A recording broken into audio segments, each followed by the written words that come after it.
Cup চায়ের পেয়ালা দিয়ে রবিবার দিনে শুরু। তারপর কি যথারীতি খাবার নিয়ে মেয়ের সাথে মারপিট। তারপরে চলে গেলাম সোজা দুপুরবেলায় রান্না করতে। রবিবার দিনের স্পেশাল চিকেনের লাল লাল ঝোল।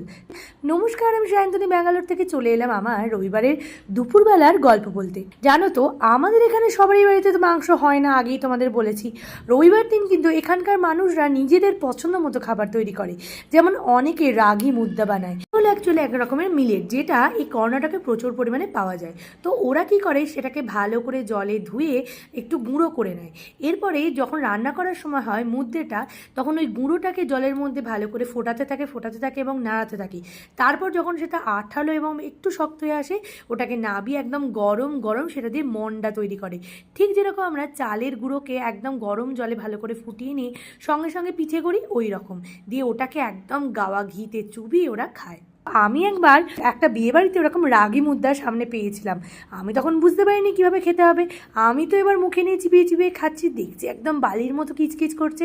পরেই শুনলাম ওটাকে নাকি মাটন বা চিকেনের ঝোলের মধ্যে চুবিয়ে মুখে দিয়ে টুপ করে গেলে নিতে হয়।